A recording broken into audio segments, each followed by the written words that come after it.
আবারও কি চালু হবে দীঘা কলকাতা হেলিকপ্টার পরিষেবা? এবার পুজোয় কি আকাশ পথে দীঘায় বেড়াতে সুযোগ? পুজোর সময় কি আবারও চালু হবে দীঘা কলকাতা হেলিকপ্টার সার্ভিস? পুজোর আগেই কি শুরু পরিষেবা? জল্পনার তুঙ্গে সৈকত সহ দীঘায় হেলিকপ্টার পরিষেবার চালুর দাবি উঠেছে বিভিন্ন মহলে। দীঘা কলকাতা হেলিকপ্টার পরিষেবা চালুর দাবি উঠল আবারও।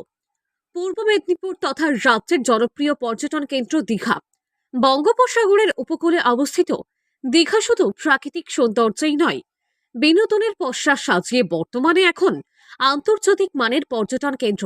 দীঘার এই রূপের টানেই প্রায় পর্যটকদের ভিড়ে জমজমাট থাকে। পুজোর আগে চপার হেলিকপ্টার চালু হবে কিনা আমি বলেছিলাম মাননীয় মুখ্যমন্ত্রী মমতা বন্দ্যোপাধ্যায়, আমাদের দীঘা সরকার উন্নয়ন পর্ষদ, তৎস পঞ্চায়েত সমিতি, আমাদের পর্যটক কেন্দ্র গ্রাম পঞ্চায়েতগুলি আছে এবং আমাদের বিশেষ করে পূর্ব মেদিনীপুর আমাদের জেলা শাসক সম্মানীয় পূর্ণেন্দু মাঝি মহোদয় আছেন, আমাদের এইচডিও সাহেব সৌভিক ভট্টাচার্য মহোদয় আছেন।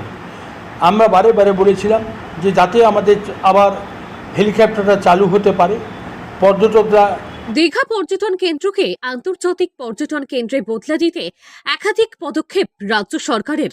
রাজ্য সরকার আগেই চালু করেছিল দীঘা কলকাতা হেলিকপ্টার সার্ভিস। 2016 সালে বেহালার ফ্লাইং ক্লাব থেকে দীঘা পর্যন্ত হেলিকপ্টার সার্ভিস পরিষেবা চালু করা হয়। শনি ও রবিবার এই হেলিকপ্টার সার্ভিস পরিষেবা চালু হয়। মাথাপিছু ভাড়া 2000 টাকা।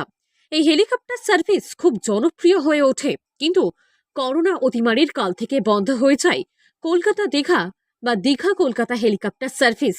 এই হেলিকপ্টার পরিষেবার উদ্বোধন করেছিলেন মুখ্যমন্ত্রী মমতা বন্দ্যোপাধ্যায়, যদিও বর্তমানে হেলিকপ্টার পরিষেবা বন্ধ রয়েছে।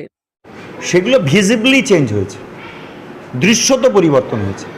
যারা 10 বছর আগে এসেছেন, 11 বছর আগে এসেছেন আর আজকে দীঘা আসছেন, তারা তফাৎটা বুঝতে পারছেন যে একটা সত্যি কথা বলতে একটা ঐতিহাসিক পরিবর্তন এই স্পটগুলোর হয়েছে। এবং এটা হবার ফলে আবার তার সঙ্গে জগন্নাথ দেবের মন্দির যুক্ত হচ্ছে। করোনা অতিমারির সময় থেকে বন্ধ হেলিকপ্টার সার্ভিস চালু করার আবারও জোরালো দাবি উঠেছে এই পরিষেবা পুজোর আগেই চালু হোক। বর্তমানে দীঘার সৌন্দর্যন ও পরিকাঠামোগত অনেকটাই উন্নতি হয়েছে। একদিকে ট্রেন পথ, অন্যদিকে বাস পরিষেবা, সাথে প্রাইভেট কারের মাধ্যমে পর্যটকরা আসেন দীঘায়। বর্তমানে হেলিকপ্টার পরিষেবা বন্ধ। হেলিপ্যাডটির রক্ষণাবেক্ষণের দায়িত্বে রয়েছে পূর্ত দপ্তর। দীঘায় পর্যটকদের আকর্ষণ বরাবরই। হেলিকপ্টার পরিষেবা চালু হলে অনেকটাই আনন্দ উপভোগ করতে পারবেন বলে মনে করছেন দীঘায় আসা পর্যটক থেকে স্থানীয় প্রশাসন। বাঙালিদের শ্রেষ্ঠ উৎসব দুর্গোৎসব, তার আগেই এই হেলিকপ্টার পরিষেবা চালু করার দাবি উঠছে। এ বিষয়ে রামনগর এক পঞ্চায়েত সমিতির সভাপতি নিতাই চরণ স্যার বলেন, এই পরিষেবা চালু হলে পর্যটকদের অনেকটা সুবিধা পাবে। পর্যটকদের কাছে আরো আকর্ষণীয় হয়ে উঠবে পর্যটন শহর দীঘা। যদিও এ বিষয়ে দীঘা শঙ্করপুর উন্নয়ন পর্ষদের কার্যনির্বাহী আধিকারিক তথা কাথির মহকুমা শাসক সৌভিক ভট্টাচার্য বলেন, এই মুহূর্তে পরিষেবা চালুর কোনো খবর নেই, তবে ঊর্ধ্বতন মহলে যেমন নির্দেশ আসবে সেই মতো পদক্ষেপ গ্রহণ করা হবে। পর্যটক সহ স্থানীয় বাসিন্দাদের দাবি দীঘা কলকাতা হেলিকপ্টার সার্ভিস দ্রুতই চালু করা হোক।